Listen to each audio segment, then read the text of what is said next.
Aí já estamos gravando agora. E eu vou passar a palavra aí para a Priscila, ela já vai dar a oração. Priscila, e dar início. Está com você, tá bom? Amém, vamos embora. Acho que a Clarice deve estar entrando aí, vamos ver se ela consegue. Mas amém, vamos orar e pedir ao Senhor que conduza esse tempo aqui, né? Amém. Senhor Deus, te damos graças, Pai, pela palavra dessa manhã, pelo culto. Te agradecemos, Deus, porque temos o privilégio de falar mais das tuas coisas, de ser ensinados ainda mais por ti. Pedimos que o teu Espírito Santo conduza esse tempo, Deus, em nome de Jesus. Que o nosso coração esteja aberto para ser ensinado pelo Senhor e que o Senhor se agrade de nós nesse período aqui, Pai, em nome de Jesus, Senhor. Amém. Amém. Amém? Apocalipse 19. Eu acho que é o 19 inteiro, né? Eu fiz o 19 inteiro. Ele é dividido em duas partes, né? Se a gente lê esse capítulo, do 1 ao 11 fala sobre uma celebração dos justos, e a partir do 1 ao 10, a partir do 11 fala de uma guerra, né? Então fala de um outro banquete. Então são dois banquetes bem distintos aqui, e a gente vai falar mais sobre isso. Então, começando a falar sobre esses primeiros capítulos, acho que é legal a gente ir lendo. Eu tenho uma dificuldade de fazer essas aulas de Apocalipse, porque elas são tão cheias de detalhes, que eu fico presa nos mínimos detalhes aqui. Parece que é tudo tão importante que a gente não quer deixar passar, né? Então, vamos tentar fazer fluir da melhor maneira, que o Senhor nos ajude e que fique de fácil entendimento. Mas vamos lá, tem bastante coisinha aqui.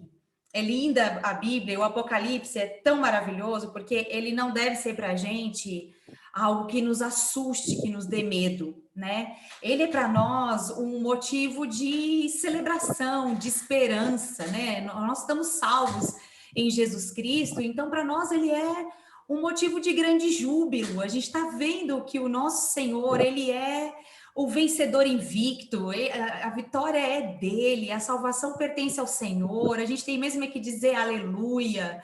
Nós vamos celebrar, nos regozijar com o Senhor no banquete nos céus. E além de ser para a gente essa grande celebração, ele é também um motivo da gente temer a Deus, no sentido de ter de entendimento da responsabilidade que nós temos como salvos aqui, de fazer com que a mensagem da salvação seja levada através de nós enquanto a gente está aqui. Nós não estamos aqui à toa, né? Se fosse só para ser salvos, então, amém, fomos salvos e já podemos ir embora, né? Então, nós somos reconciliados para levar essa reconciliação para outros. Eu gosto muito desse versículo, então eu sempre repito ele, né? Sobre a reconciliação. Mas então, o Apocalipse, ele é para a gente um motivo da gente celebrar o que o Senhor Jesus já fez, já está consumado, já é uma vitória certa, né? E também um alerta de que a gente tem que manter guardada essa mensagem, esse testemunho de Cristo dentro de nós, de forma que além da gente se manter como essa noiva limpa, que está se adornando, se preparando para essas bodas do Cordeiro, nós também fazemos a diferença aqui nessa terra, para que esse reino de Deus seja levado para todo lugar, para que essa mensagem de Cristo, esse testemunho de quem é Jesus, seja visto através de nós, né? Então, esses primeiros versículos dizem assim, ó, a partir do 1 do 19. Clarice, está ouvindo? Tá? A Clarice está ouvindo, será? Todo mundo está ouvindo? Eu não sei se ela Priscila, eu acho que não está ouvindo. Eu acho que eu vou tentando resolver aqui, criando uma imagem de como é que tem que fazer, né? Mas, infelizmente, vamos tocar para frente por enquanto. Eu vou vendo como é que eu posso ajudar. Se você me passar o contato dela aqui no meu WhatsApp, eu posso tentar comunicar com ela. Tá, estou fazendo já. Obrigado. Aí você se carrega aí. Fazer o Foi. possível. Obrigado. Então vamos lá, Apocalipse 19, 1. Depois destas coisas, ouvi no céu uma como grande voz de numerosa multidão dizendo: Aleluia! A salvação e a glória e o poder são do nosso Deus. Aleluia, louvado seja o Senhor, né? Isso tem que mexer com a gente tem que ter esse aleluia dentro de nós, tem que fazer parte da nossa vida esse cântico de louvor, o cântico dos salvos, né? Dos santos. A Ele pertence a salvação, essa salvação não vem de nós, vem desse nosso Deus maravilhoso e todo-poderoso, porque são verdadeiros e justos os seus juízos, pois julgou a grande meretriz que corrompia a terra com sua prostituição, e das mãos dela vingou o sangue dos seus servos. Segunda vez disseram aleluia, e a sua fumaça sobe pelos séculos dos séculos. Os 24 anciãos e os 4 seres viventes prostraram-se e adoraram a Deus, que se acha sentado no trono, dizendo amém, aleluia. Saiu uma voz do trono exclamando: dai louvores ao nosso Deus, todos os seus servos, os que o temeis, os pequenos e os grandes. Então ouvi uma como voz de numerosa multidão de novo, né? Como de muitas águas e como de fortes trovões, dizendo aleluia, pois reina o Senhor nosso Deus, o Todo-Poderoso. Alegremo-nos, exultemos e demos-lhe a glória, porque são chegadas as bodas do Cordeiro, cuja esposa, a si mesmo, já se ataviou, pois lhe foi dado vestir-se de linho finíssimo, resplandecente e puro, porque o linho finíssimo são os atos de justiça dos santos. Então me falou o anjo: escreve, bem-aventurados aqueles que são chamados à ceia das bodas do Cordeiro. E acrescentou: são estas as verdadeiras palavras de Deus. Prostrei-me ante a seus pés para adorá-lo. Ele, porém, me disse: vê, não faças isso. Sou conservo teu e dos teus irmãos, que mantém o testemunho de Jesus. Adora a Deus, pois o testemunho de Jesus é o espírito da profecia. Gente, eu não sei vocês, mas eu leio isso assim, o negócio borbulha no meu coração. É tão maravilhosa essa visão, né, do que está por vir, do que a gente vai viver com o nosso Senhor Jesus. Ele é o Deus santíssimo, absolutamente justo, e ele há de julgar a terra, né? A grande meretriz, esse sistema maligno, mundano, a gente nunca viveu, acho, um tempo onde os valores morais de uma sociedade são tão afrontados, tão confrontados, ridicularizados, né? Onde as coisas que são ruins estão tomando uma proporção de como se fossem as certas, né? Onde o prazer, o pastor Ailton falou disso hoje de manhã, o prazer se torna o alvo humano, então eu preciso viver o prazer a qualquer custo, e como as pessoas estão escravizadas pelo prazer, né? Essa falsa alegria que tem enchido o coração das pessoas, e o Senhor, diz a palavra, que vence essa grande meretriz, que descaracteriza, desconfigura, como o pastor Ailton falou, destrói o ser humano. Esses 24 anciãos simboliza aqui, pode simbolizar todos os salvos, né? A esposa do Cordeiro que está ali às portas dessa grande festa, desse grande banquete. Reina o Senhor, diz aqui no versículo 6, e fala desse reino pleno do Senhor Jesus, onde a malignidade, a maldade já não reina mais, onde o Senhor vem para acabar com toda a loucura desse mundo, vem para estabelecer plenamente o seu reino, né?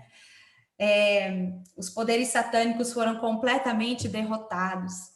A esposa, a igreja de Jesus Cristo, eu acho tão linda essa figura que o Senhor aponta na Bíblia, né? Como ele fala desse casamento e como a gente precisa realmente ser essa noiva que se prepara, que se atavia, né? Acho que todo mundo que se casou ou que vê essa coisa toda que envolve o casamento, vê como o vestido da noiva é algo que todo mundo se preocupa tanto, né? Aquela coisa, às vezes gasta-se uma fortuna no vestido, tem que ser sob medida, tem que ser o sonho, tem que ser perfeito, né?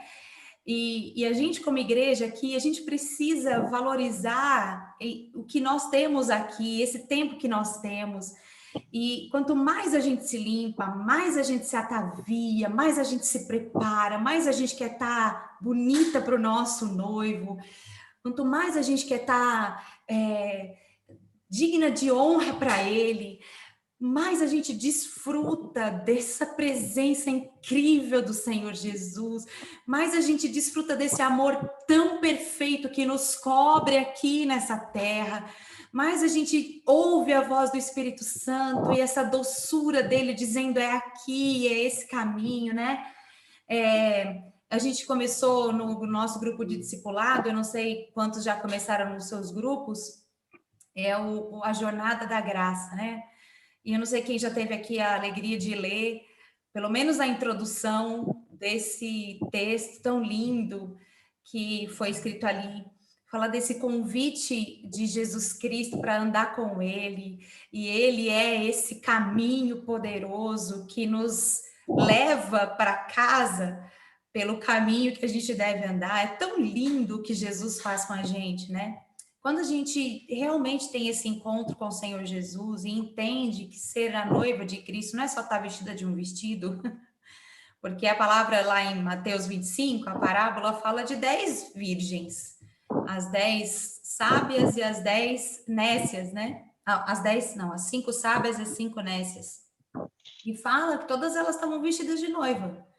Todas elas estavam aparentemente prontas, né? Mas 5 delas estavam realmente prontas, cheias da unção do Espírito Santo, em intimidade com o noivo, envolvidas com essa verdade do casamento. Eu estou esperando, estou ansiosa por esse encontro, por esse dia, é só nisso que eu penso, é para isso que eu me preparo todo dia, é por isso que eu vivo aqui. E as outras não, as outras estavam só vestidas de noiva, mas não eram a verdadeira noiva do Cordeiro, né?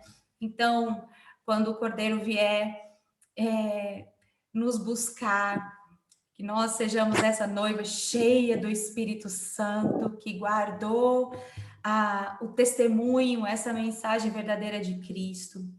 Como diz aqui no versículo 10, né? João, diante daquela glória toda, de tudo que ele estava vendo, do que o anjo estava mostrando, ele se prostra diante do anjo, né? Cometeu um lapso ali. E o anjo disse: não me adorem, eu sou como você, sou um dos seus conservos, nós somos os servos do Senhor Jesus, ele é que é o rei, ele é que é digno de honra e de glória. A nada a gente deve se prostrar, diante de mais nada a gente deve adorar, né? E aqueles que guardaram o testemunho, que mantêm o testemunho de Jesus, o adoram, né? Então, esse é o nosso chamado aqui, é o nosso desafio, e que nos faz estar cada dia mais perto de Deus e entendendo cada vez melhor qual é a nossa porção, guardar firme esse testemunho de Jesus Cristo no nosso coração, né? Então, que a gente se alegre, que a gente exulte e dê glórias ao nosso Deus, porque é chegada as bodas do Cordeiro. E a gente vai abrir daqui a pouco para vocês falarem um pouco, mas eu vou despejar tudo, aí depois a gente fala. Diz que essa noiva, né? A noiva e os convidados são a mesma figura. Nós só podemos entrar nessas bodas do Cordeiro, nessa celebração, porque o Senhor Jesus nos chamou, né? E tem uma outra parábola que eu gosto muito na Bíblia, que é a das bodas do filho do rei, quando Deus, o rei, chama lá, manda os convites, né, para os nobres, e cada um tem uma desculpa, cada um está muito ocupado com as coisas dessa vida, e recebem com violência os mensageiros, recebem com desprezo, depois com violência. Então o rei manda chamar os que estavam nas encruzilhadas, os que estavam nos lugares mais improváveis para ser digno de se assentar à mesa do rei, de participar de uma celebração tão maravilhosa. E nós fomos chamados dos lugares mais improváveis, das culturas menos dignas, né? Menos prováveis, dos contextos familiares, das raízes mais malucas. O Senhor nos chamou para que a gente pudesse celebrar, então, essas bodas do Cordeiro. E, então, fomos chamados à ceia. Os convidados e a esposa têm o mesmo significado, como também são idênticas à noiva e à cidade santa, que está escrito lá em Apocalipse 21. Não é por nosso mérito, nem por mas é por um convite que do próprio Senhor Jesus para que os santos participem das bodas do Cordeiro. Então, que privilégio a gente tem. Que privilégio a gente tem de acordar no domingo de manhã e ouvir uma boa palavra de Deus. Que privilégio a gente tem de sair de um culto e continuar falando sobre as coisas do Senhor. Que privilégio a gente tem de amanhã acordar para uma semana de trabalho, de desafios, de coisas que a gente tem que encarar, cobertos por uma boa palavra, sabendo quem nós somos, né? Que privilégio a gente tem de conhecer a verdade e poder remar contra a maré e dizer: eu não vou cair nessa sedução, eu não vou ferir a santidade do Senhor Jesus na minha vida. A gente tem o privilégio de conhecer a verdade, né? A verdade que está contida em Jesus, que nos faz essa noiva de Cristo. Não sei se alguém tem alguma coisa para dizer neste primeiro momento, que nós vamos para a segunda parte, que é a partir do versículo 11. Mas esse linho finíssimo, essas vestes tão preciosas, né? São os feitos, a santidade da noiva, é muito tremendo, é muito maravilhoso. Então, a gente tem essa grande responsabilidade aqui. E eu estava conversando com os meus filhos sobre isso, né? E aí eles ficam tudo assim, né? Falando de Apocalipse. E eu me lembro quando eu era pequena, que eu também ficava assim, né? Com um pouco de medo, como é que vai ser? Mas a gente vai ser perseguida, a gente vai morrer, a gente vai... E essa besta, e esse anticristo, o que é isso, né?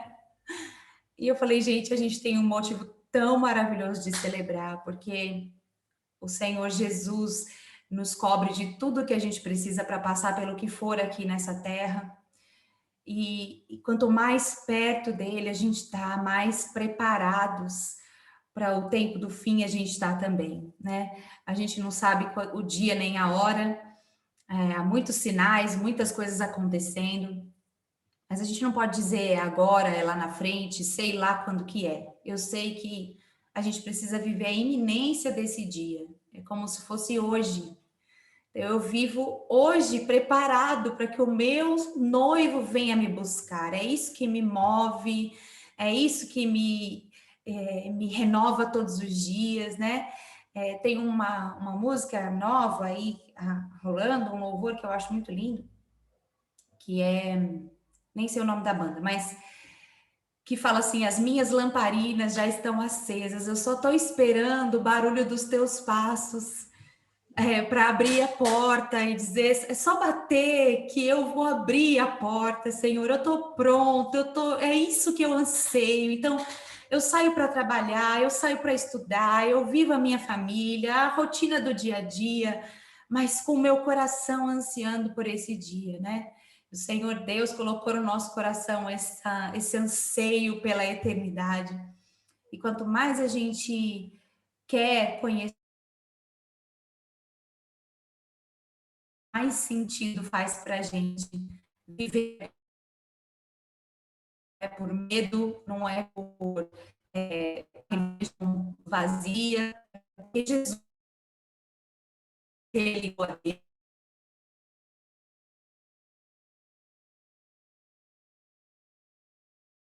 Está me ouvindo? vive. Por essa que para o mundo parece até meio fraca, né? Quem não conhece, quem não entende, pode pensar, um cordeiro, né? Meu Deus, quanto poder há nesse Senhor, quanto poder há nesse cordeiro, né?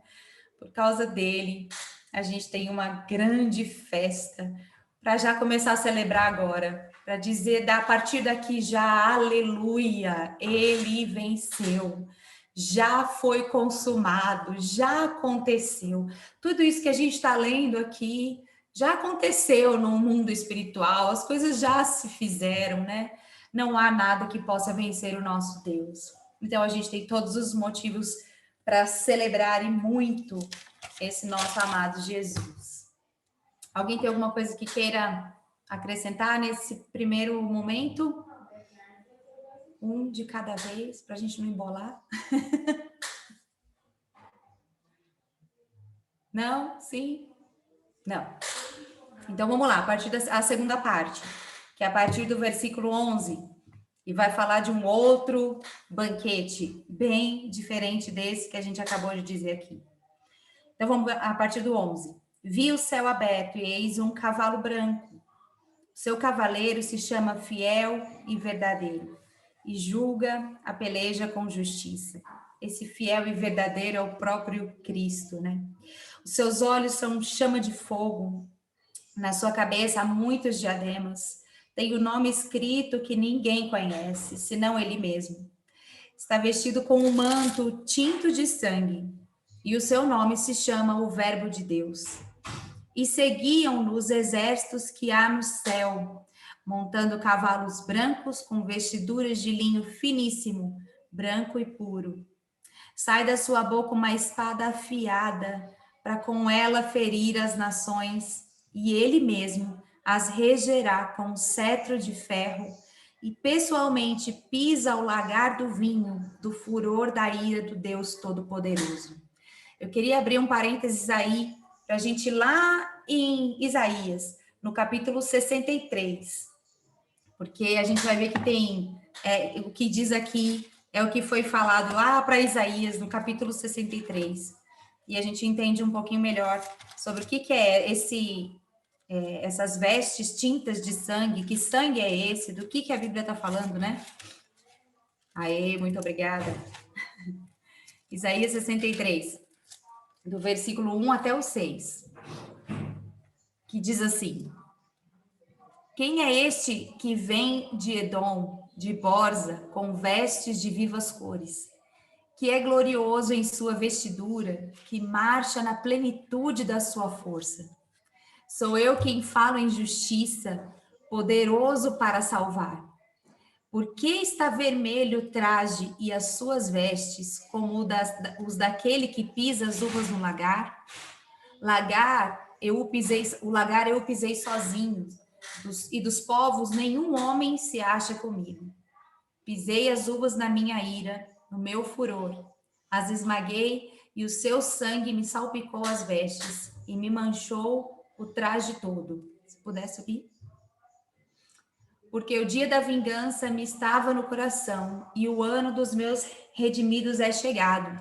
Olhei e não havia quem me ajudasse, e admirei-me de não haver quem me sustivesse, pelo que o meu próprio braço me trouxe a salvação e o meu furor me susteve. Na minha ira pisei os povos no meu furor, embriaguei-os os derramando por terra o seu sangue. Celebrarei as benignidades do Senhor. Ah, não, só até aí. Só até o 6.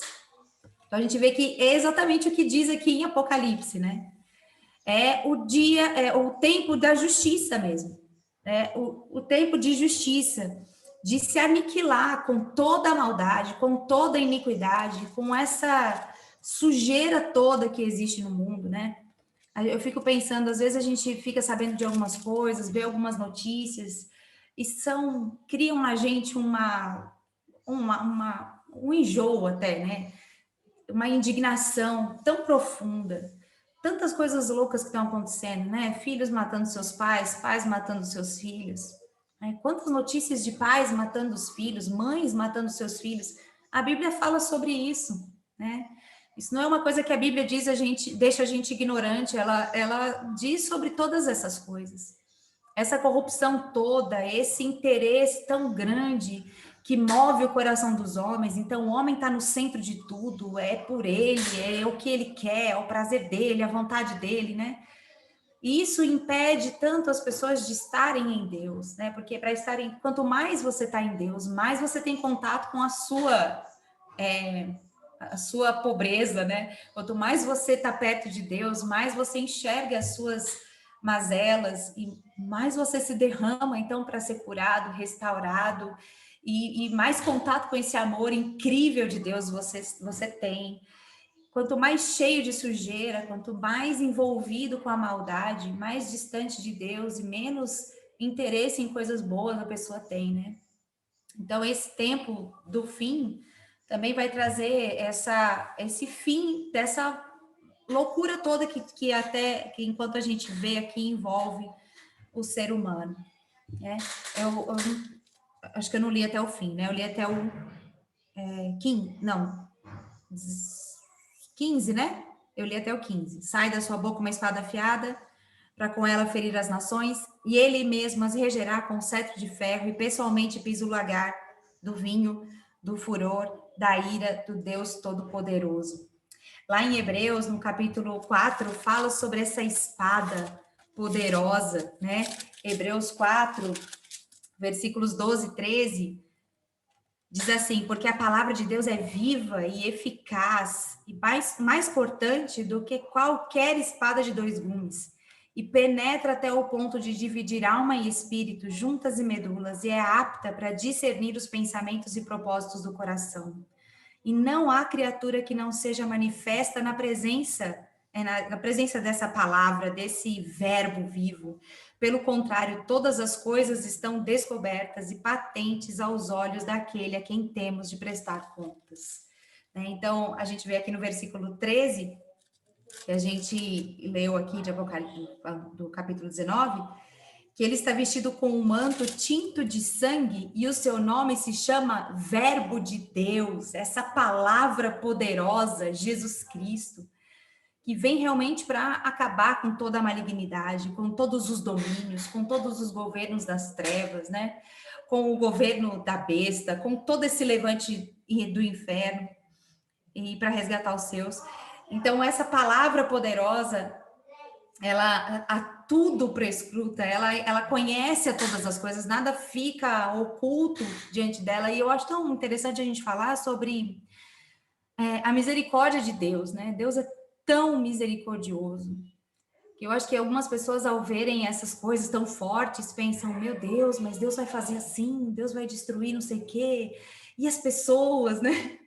Deus é extremamente misericordioso, ninguém tem a capacidade de ser mais misericordioso que Deus, então essa pretensão a gente não pode carregar em nós, não, porque é até pecado a gente achar que a gente pode ser mais misericordioso que Deus, né? Ele nos ama mais do que a gente consegue entender, ele derramou o sangue do seu Filho Jesus por todos nós, a Deus agradou moê-lo, fazendo-o enfermar, para que nós todos pudéssemos nos achegar a Ele, todos pudéssemos dizer sim à graça do Senhor Jesus Cristo, que nos salva, que transforma a gente. Então, cabe a nós tomar nossa decisão, a quem servimos, a quem escolhemos dizer sim, o que nós resolvemos dizer não, né? Contra o que a gente vai lutar? Vamos ficar lutando contra a vontade de Deus, ou a gente vai lutar contra os desejos da nossa carne, né? Vamos descobrir o caminho da salvação, dessa santidade, dessa santificação, de estar cada vez mais próximos de Deus, ou vamos ficar relutando e tentando o melhor dos dois mundos, né? Em cima do muro, tentando, eu quero ser salvo, mas eu também quero desfrutar daqui, né? A verdade é que o diabo se alegra quando alguém não se decide, né? Porque esse alguém fica tão fácil de ser manipulado, tão fácil de ser atraído, né? Qualquer brilho parece o brilho. E quando a gente se decide de verdade por Jesus, o que brilha para nós é essa luz do Senhor, é essa verdade de Deus. É lógico que é um processo de santificação, né? Uma caminhada onde a gente vai se tornando cada vez mais semelhante a Cristo, cada vez mais parecidos com o Senhor, mas é realmente uma decisão do nosso coração. A quem pertencemos? Qual é a celebração da qual a gente vai fazer parte, né? A gente vai desfrutar, ou como o pastor Wellington falou, vamos ser desfrutados, né? Então, que estejamos com o nosso coração decidido por desfrutar desse grande banquete que o Senhor preparou para nós. Versículo 17. Então vi um anjo posto em pé no sol e clamou com grande voz, falando a todas as aves que voam pelo meio dos céus: vinde, reuni-vos para a grande ceia do Senhor, para que comais carnes de reis, carnes de comandantes, carnes de poderosos, carnes de cavalos e seus cavaleiros, carnes de todos, quer livres, quer escravos, tanto pequenos como grandes. E vi a besta e os reis da terra com os seus exércitos congregados para pelejarem contra aquele que estava montado no cavalo e contra o seu exército.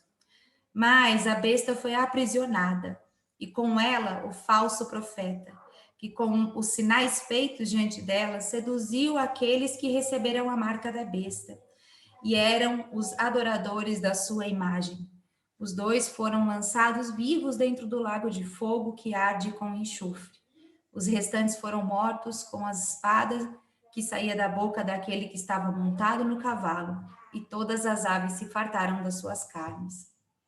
Quando a Bíblia fala aqui de muitas, uma linguagem figurada, né, as aves e tal, mas a verdade é que a Bíblia deixa claro que existe sim uma condenação eterna, existe sim um inferno, não é um modo de falar, não existe sim, existe uma eternidade com Cristo, onde nós vamos celebrar, como é que vai ser isso, de que maneira exatamente.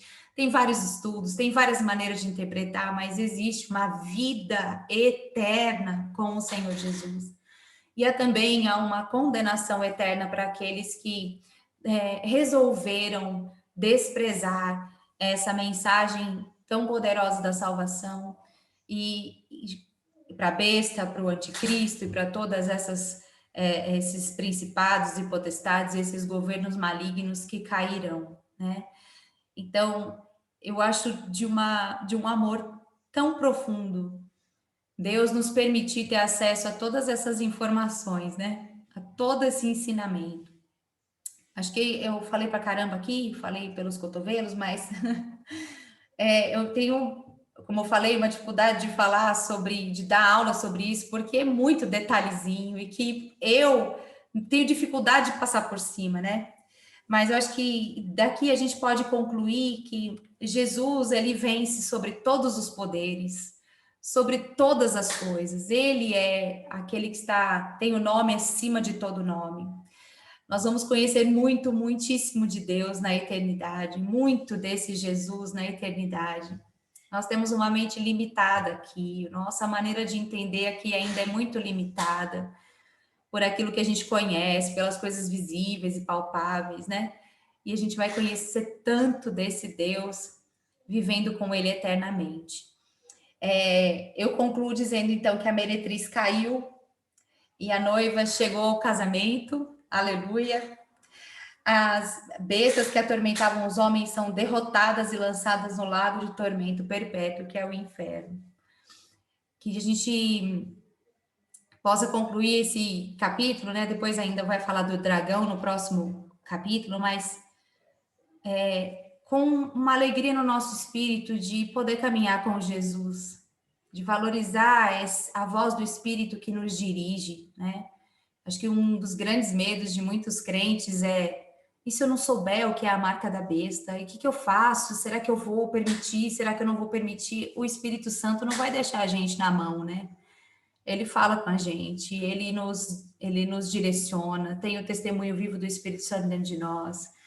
Ele não vai deixar a gente entregue às loucuras dessa terra, nós estamos nas mãos dele. E cabe a nós estar cada vez mais nele, cada vez mais inteiros nele, mais cheios dele. E que a gente assuma, então, essa responsabilidade como salvos de levar essa palavra da salvação cada vez mais, que isso seja algo que queime dentro de nós. Que todos os dias a gente acorde desejosos, e se não acordar desejoso, então pedir para Deus, põe esse desejo dentro de mim, Espírito Santo, me use hoje, que eu mostre o Senhor, porque em todo lugar tem gente precisando, as pessoas estão sinceramente perdidas, muitas pessoas ao nosso redor, né? Muitas pessoas estão sinceras numa religião falsa, então elas estão sinceramente andando por um caminho errado, estão sinceramente apegadas a um Deus falso, estão sinceramente se afundando andando por caminhos que parecem ser bons, mas que o seu final é morte, né? Sinceramente estão pensando que estão curtindo a vida e desfrutando dessa vida, mas estão caminhando para uma condenação eterna. E a gente sabe a resposta é Jesus Cristo. Então, é um pecado a gente saber disso e não compartilhar, e não falar disso, e não mostrar esse caminho. né? Porque o diabo tem assediado as pessoas cada vez mais descaradamente. As coisas, alguns anos atrás, eram mais subliminares, as mensagens, né? As coisas eram menos descaradas. Agora não, agora é tudo muito na cara, tudo mais descarado, porque a corrupção dos valores está cada vez mais comum. Então, o que é valor, né? O que é valor para você não é valor para mim, porque aquilo que são os valores bíblicos, os valores da palavra de Deus, os valores de uma sociedade, isso já não tem mais muito sentido para muita gente. Foram desconstruídos esses valores. E quando eu falei sobre remar contra a maré, é porque esses valores para a gente são inegociáveis, né? Os valores de santidade, os valores de família, da moralidade cristã, isso não é negociável para a gente.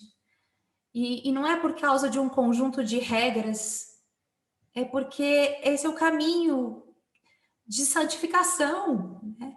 Sem a santificação, o homem não verá Deus. Então, a gente precisa santificar e a gente precisa mostrar esse caminho também para aqueles que estão ao nosso redor, né? E por mais que pareça que as pessoas não querem saber, sim, tem pessoas que não querem saber. Infelizmente, tem gente que não vai querer saber até o fim. É doloroso, mas acontece, vai acontecer. Mas tem muita gente que por fora tem uma aparência de que não quer saber, de que está zombando, e por dentro ele está sedento, está desesperado por alguém que mostre um caminho diferente do que ele está andando. E quem vai discernir isso? A gente não, né? Quem vai saber dessa verdade do coração do homem é Deus, é o Espírito Santo. Então, o Espírito Santo faz a parte mais difícil, que é convencer do pecado, da justiça e do juízo. Essa parte não é nossa. Mas a nossa parte é guardar a mensagem, como o anjo disse aqui no versículo 10. Vê, não faças isso, né? Não se dobre, eu sou seu conservo dos teus irmãos, que mantém o testemunho de Jesus. Então, a gente precisa manter esse testemunho firme. E tem um versículo na Bíblia que diz sobre o suave perfume de Cristo, e fala que esse suave perfume sobe até Deus, é produzido quando a gente espalha o verdadeiro conhecimento de Jesus. Espalhar esse verdadeiro conhecimento com o nosso testemunho, com a nossa verdade, sendo coerente naquilo que a gente fala e vive, vivendo Jesus de verdade, é o que faz com que esse perfume seja produzido. Porque tem gente também que está espalhando uma falsa verdade sobre Jesus, uma mentira, um Jesus que não é real. E a gente tem visto a palavra sendo relativizada e Satanás se aproveitando disso com essa mensagem bonita de inclusão, passando, na verdade, uma releitura da Bíblia que é muito permissiva. Então, mudou, o mundo contextualizou, vamos também ver direitinho se não dá para a gente incluir uma coisa ou outra. E a verdade é que isso só faz as pessoas continuarem na escravidão do pecado, né? Como o apóstolo Pedro disse, vamos sendo gentis na apresentação do evangelho, aqueles que se levantam para tentar debater, querer colocar a gente contra a parede e tentar desmoralizar o que a gente crê. Seja gentil e mostre Jesus. A palavra dele é suficiente. A gente não precisa tentar fazer ela ser mais bonitinha, mais aceitável. Ela é essa palavra, essa espada de dois gumes, é ela que penetra no nosso interior e transforma tudo em nós, né? Então ela é suficiente. E que a gente seja fiel até o fim nesses princípios, nesses valores, a palavra de Deus, as Escrituras, que é a maior autoridade sobre a nossa vida, porque nós cremos que ela é a verdade absoluta de Deus para nós, que nos leva para casa, que nos leva para o céu, para a eternidade com Jesus. Então, que a gente possa amar as pessoas desse mundo, nesse amor de Deus que nos atraiu e nos salvou, né? Que não nos permitiu continuar no erro, continuar no pecado, mesmo que sinceramente.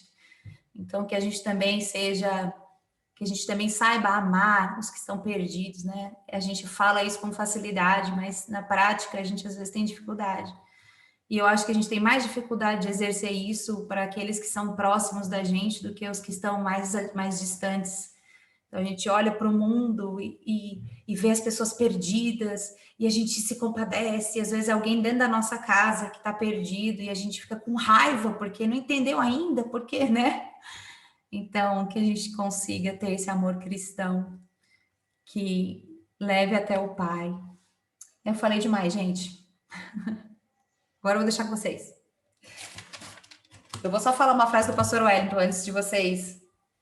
Ele fala assim, que nós somos testemunhas da salvação, do amor de Deus e do seu perdão, né? Porque nós não estamos acima de ninguém, porque descobrimos que somos perdoados, lavados e remidos no sangue do Cordeiro. Nós não somos melhores e superiores, né? Então, nós temos ainda uma responsabilidade maior quando a gente entende isso, de que a gente precisa levar essa verdade para o mundo sendo testemunhas. Amém? Vou jogar, se alguém quiser comentar alguma coisa, se leu durante a semana alguma coisa sobre Apocalipse 19, se tinha alguma ideia dessas coisas que a gente falou, se tiver alguma coisa diferente e quiser acrescentar, bora. Legal, obrigado, Priscila, por compartilhar. Então, vai lá, Tereza, desbloqueia aí o microfone. Obrigado pela palavra, Priscila. Ela veio confirmar o que eu estava lendo essa semana. Eu li as 3 cartas de João. E João, nessas 3 cartas, ele mostra também o mesmo problema que nós temos hoje, da heresia, de pessoas dentro da própria igreja que falava também coisas que não tinham nada a ver com a verdade de Jesus. E um conselho que João dá na 3ª carta dele, que ficou muito gravado na minha cabeça, ele disse para Gaio, imite o que é bom, porque o que é bom é de Deus. Quem faz o mal não conhece Deus, né? Então, que fique esse conselho para nós também hoje. Vamos imitar o que é bom, porque o que é bom vem de Deus, né? E essa palavra hoje de Apocalipse, ela veio bem a confirmar isso, que quem anda no caminho do Senhor vai ter a recompensa. Vai ter a recompensa. E quem não conhece, não quer conhecer Deus, também vai ter a recompensa. Né? Então, que a gente permaneça nessa palavra. Quem puder depois ler essas 3 cartas de João, eu acho que ela vai complementar bem o que a gente está, tudo que foi falado, tanto no culto como aqui, na escola dominical. João, ele é um bom professor também, ele dá um bom conselho para a gente. É isso aí.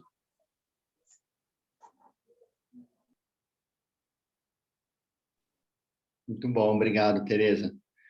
Quem mais? Vai lá, Trabe. Queria fazer uma pequena reflexão. Primeiro, agradecer as 2 exposições, tanto a oração lá, a apresentação do pastor Wellington, como da pastora Priscila. Eu queria fazer uma reflexão sobre que o nosso juiz também é o nosso advogado. E quando se fala em justiça, justiça vem de justo. É aquilo que é exatamente o que cada um merece. Nem mais, nem menos. Eu queria colocar essa ideia. Então, nós não devemos ter o temor, que é sinônimo de medo, e sim o temor, que é o sinônimo de agradecimento, porque será a pessoa mais sábia que nós poderemos ter como juiz. Queria lembrar também que quando esse João, que a gente acha que é o mesmo das cartas, né, mas ninguém sabe direito, Quando ele chama o cordeiro de palavra, é como se ele tivesse... O cordeiro é Deus. Aí, eu li em algum lugar que é mais uma reflexão sobre que a Trindade é uma coisa só. Então, nós seremos julgados pelo cordeiro, que é parte do trino. Seremos julgados pela pessoa onipotente, onisciente, onipresente e com justiça. E também é ele que nos quer. Isso nos dá uma tranquilidade para a gente ir para esse julgamento.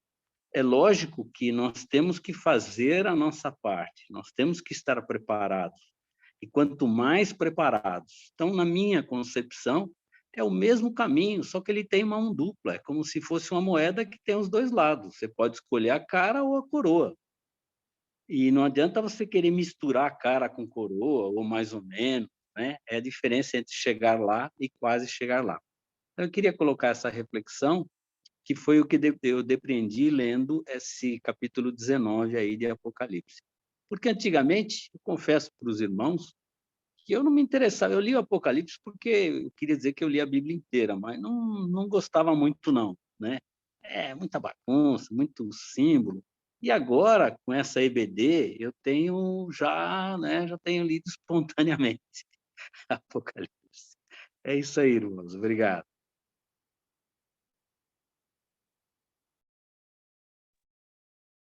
Legal, Traver. Obrigado. Eu estou só aqui conduzindo o microfone, gente, mas Priscila quiser acrescentar algum comentário em cima do que a Tereza falou, o Traver, outra pessoa quiser. Eu estou quietinho hoje, estou tentando aprender alguma coisa. Em cima do que a Tereza falou, as cartas de João são maravilhosas, né? E realmente acrescenta muito ao que a gente está estudando em Apocalipse. E acho que a gente pode reiterar a necessidade de cada um de nós se aplicar ao conhecimento da palavra, né? Porque a gente tem que ter responsabilidade nisso, não só quem prega, quem vai ao púlpito pregar, mas cada cristão, cada servo de Deus, cada filho, precisa conhecer o que é que Deus deixou escrito para nós, para que a gente saiba o que a gente deve acolher também quando a gente ouve e o que a gente não deve acolher, né? Porque a gente tem uma infinidade de canais onde a palavra de Deus pode chegar a nós, uma pregação, um estudo, né? E todos nós somos passíveis de erro, inclusive na nossa interpretação, na nossa maneira de entender, né? Só a palavra de Deus é absoluta, mas há dolo por aí também. Não é só erro involuntário, interpretação equivocada. Há dolo também. Há pessoas que, para chegar num fim onde ela quer, ela fala a palavra de tal maneira, né? E a gente, quando conhece a Bíblia, a gente não compra essas ideias erradas e enganadas e não começa a andar enganado, né? Porque a palavra de Deus, ela nos norteia, não deixa a gente perdido. Então, essa necessidade de conhecer a palavra, né? E sobre o julgamento, essa ira de Deus vai ser derramada não sobre nós que temos o sangue de Jesus, sobre a nossa vida. A ira de Deus vai ser derramada sobre o mundo, sobre aqueles que disseram não para Jesus, né? Então, nós não vamos passar por esse julgamento, por essa ira de Deus. Desse dia, nós seremos poupados. Então, o sangue de Jesus nos poupa da ira de Deus, né? Nós somos justificados, nós iremos ao trono de Deus, né? Será que vai passar o filme? Será que não vai? Quando eu era criança, diziam que ia passar aquele filme da nossa vida e eu me desesperava, meu Deus, não deixa passar filme para ninguém ver. Se eu quiser ver sozinho, mas não deixa eu ver junto. Mas a verdade é que nós temos o sangue de Jesus, que nos justifica diante de Deus. A situação vai ser bem diferente para nós, né? E, de novo, eu digo, a gente não deve olhar para a gente com soberba e com arrogância e dizer nós somos melhores, mas a gente tem que entender que a gente tem uma missão aqui, para que o máximo de pessoas não precise passar por essa ira de Deus, né? Deus quer salvar, partiu dele, é só por meio dele, a ele pertence a salvação. Então, que a gente se coloque como instrumento diante dele para que isso aconteça. Só isso. Acho que 12:18 tá bom também, né? Se alguém quiser falar mais alguma coisa, mas hoje eu parei.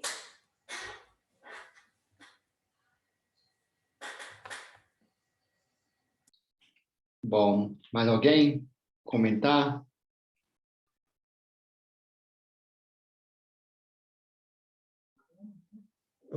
Brian, eu só queria fazer um rápido comentário para poder encerrar, né? Nesse capítulo aí que o pastor pregou e a Priscila trouxe essa reflexão para a gente também muito boa, ela traz para nós um peso de responsabilidade no fato de que ele afirma que existe uma justiça que tem que ser exercida e tem que ser observada, né? E mais do que essa questão, como a Priscila falou, da gente não se sentir super ou melhores, mas a gente se sentir fustigados em buscar em Deus o conhecimento para nos fortalecermos no fato de estarmos juntos dele, para que essa justiça ela seja observada dentro daquilo que a gente espera. Tem um texto da Palavra de Deus que é muito bacana, no Evangelho, que eu não lembro agora, não tive tempo de procurar, porque eu lembrei dela agora, mas são em 2 evangelhos. Uma fala assim: aquele que crê está salvo, e aquele que não crê não está salvo. E outra versão diz assim, outro evangelho diz assim: aquele que crê está salvo, mas aquele que não crê, aquele que se mantém rebelde contra a vontade de Deus não verá a luz. Então, você vê como é que ela coloca a questão onde a justiça de Deus ela tem que ser observada, porque aquele que creu é um ato não só de acreditar, mas de buscar essa verdade e viver nela. E aquele que se mantém rebelde, então, quer dizer, ele conhece, ele não é leigo no assunto, ele sabe da verdade, mas ele prefere se manter rebelde, que buscando outras coisas, outra forma de satisfação. Esse não verá a luz, então, quer dizer, esse não vai participar das bodas do Cordeiro, esse não vai participar da festa de casamento, esse não vai ser alimentado, esse vai ser o alimento, né? Como diz lá na palavra, porque faz parte do cumprimento da justiça de Deus. Porque às vezes nós confundimos a graça, que ela está acima da justiça, e não está, ela anda lado a lado. Tanto a graça como a justiça de Deus. Porque Deus, ele não pode ser, a palavra diz que ele não pode ser injusto, né? A própria palavra, ele coloca na palavra dele que ele não está, apesar de ele estar acima de todas as coisas. Foi até ontem eu comentei isso com o Arcádio, a gente estava conversando sobre isso, eu falei assim, Deus poderia muito bem dizer assim para o diabo, ó, eles são meus, eu sou Deus, eu sou o rei da cocada preta, eu mando, o poder é todo meu, e vai ser assim e acabou. Todos eles estão salvos, e acabou. Sou eu que estou falando. Né? O que você vai poder fazer quanto a isso? Porque eu sou Deus. Não, mas ele, apesar de todo o poder, de tudo que Deus é, ele observa a justiça. Por isso que ele entregou Jesus. Para cumprir a justiça do mundo, para que nós entendêssemos, ó, se Deus cumpriu a justiça, quem somos nós para andarmos fora dela, né, e rejeitarmos essa justiça? Não sei se acrescentou, mas era isso que eu estava aqui, sabe, tentando entender de tudo isso, que esse capítulo ele traz esse entendimento para mim, pelo menos. E gostaria que os irmãos conhecessem, então, o meu ponto de vista. Amém. Amém. Eu falei que ia parar, mas eu não consigo. É que o fato de Deus ser misericordioso não anula o fato de que ele é justo. Ele é misericordioso, mas ele é justo, né? E o Traber falou um negócio de temor, né? De não ter medo, mas de ter aquele respeito, aquela, né? Saber quem é Deus. Eu digo mais, Traber, eu digo que se você não tem ainda esse temor santo, essa reverência, esse respeito, então obedecer por esse respeito, por reconhecer quem ele é, tenha o temor de medo para segurar aí a sua vida, até que você possa descobrir esse caminho dessa reverência né? E dessa santificação por amor. Não faça por medo. Se você ainda não entendeu o que é por amor, por medo já é bom começar. Porque o que Deus diz na palavra vai se cumprir. E a gente precisa estar preparado. Gente, eu não vou falar mais mesmo, não. Deus abençoe. Se alguém quiser orar para a gente terminar. Pastor Brian, pastor Não, obrigado. Gente, eu realmente, assim, eu tenho ouvido tudo que vocês estão falando. Eu não tenho nada a acrescentar hoje. Eu sou um aluno, como todos aqui, e essa palavra hoje falou muito comigo, e essa certeza de que aquilo que está ali escrito é verdadeiro, né? Exatamente como ela se desdobra, a gente não entende hoje, mas com certeza está ali no centro do capítulo. Tema a Deus e entenda, a essência da mensagem não é como vai ser, como não vai ser o julgamento, é Jesus Cristo, desde sempre, desde os profetas. Quando a gente vai falar com as pessoas, a essência da nossa mensagem não é condenação. A essência da nossa mensagem é Jesus Cristo. O que Jesus Cristo representa é salvação e condenação, sem dúvida nenhuma. Mas a gente não convence, vocês não me convencem que eu estou salvo, e eu não convenço ninguém que ela está condenada. O Espírito Santo faz esse trabalho, né? Então, o que a gente pode dedicar o nosso tempo mesmo é de falar sobre o que Jesus mudou na nossa vida. Eu acho que é isso que o mundo mais está precisando ouvir. É o que Cristo tem feito na minha vida. E aí você vai ouvir gente falando, eu não creio. Eu falo, tá bom, cara. Eu não estou aqui para te convencer, mas eu estou te falando, é real na minha vida. Cristo fez isso na minha vida. Tá? E aí o desafio, talvez, que eu deixo para mim e para vocês, eu já tenho dito isso algumas vezes, é qual é o seu testemunho do que Cristo está fazendo em sua vida? Tenho grande preocupação quando eu ouço alguém me falar, eu quero dar um testemunho hoje na igreja. E o testemunho da pessoa só é que 15 anos atrás Jesus salvou ela. Isso me preocupa. O testemunho, é claro que isso é o maior de tudo, é que você teve um encontro com Jesus. Mas se esse encontro não tem te dado novas coisas para falar sobre esse relacionamento com Jesus Cristo todos os dias, né? Então, nada impede você falar assim, assim foi a minha conversão, que bênção. E deixa eu te falar, o que aconteceu 15 anos atrás, que diferença que fez nessa última semana na minha vida? E que você traga alguma coisa para as pessoas que têm contato com você, falar, essa semana, aquilo que aconteceu 15 anos atrás na minha vida, né? Estou dando 15 aqui, não sei lá qual a data. Aquilo fez isso na minha vida. Eu entendo que Apocalipse 19 é isso. É dizer, na essência, continua sendo Jesus. O julgamento e a salvação são consequências, mas a essência é Jesus Cristo. E precisa ser, né? Então, eu ouvi vocês e fui muito edificado. Tudo que foi dito aqui, foi dito na palavra hoje de manhã também. E isso é minha reflexão.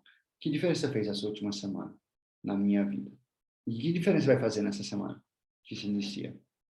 Então, alguém quer orar aí para fecharmos?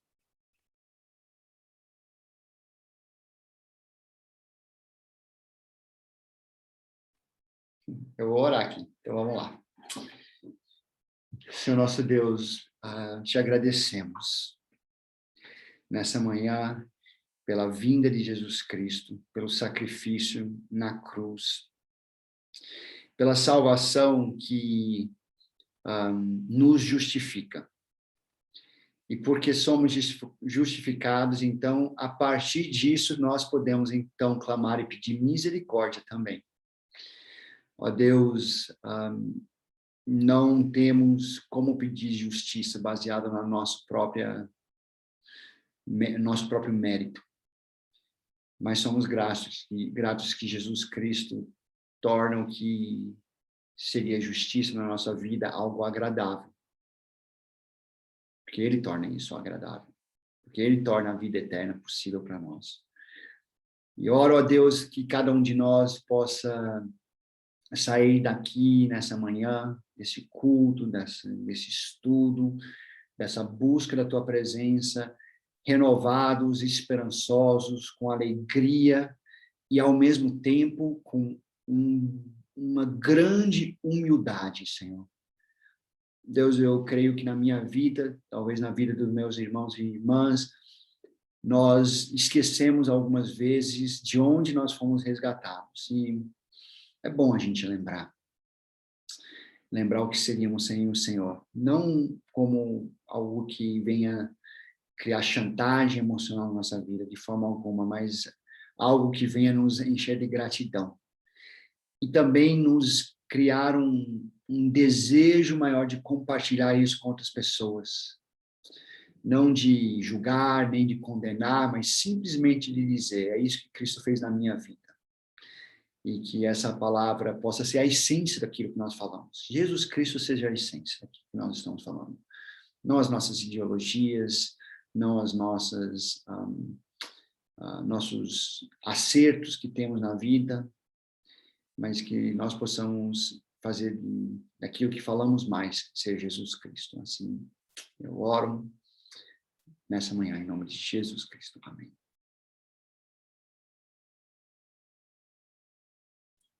E é isso. Bom almoço para todo mundo. Irmãos, Amém. Obrigado pela palavra 2 vezes. Amém. Deus, Bom gente, dia, amém. obrigado. Boa semana. E o Boa pessoal já está me semana. chamando para almoçar. Vai lá. Tchau, tchau. Tchau, gente. Tchau, Deus gente. Vamos abençoe. almoçar. Até mais tarde. Boa semana. Amém.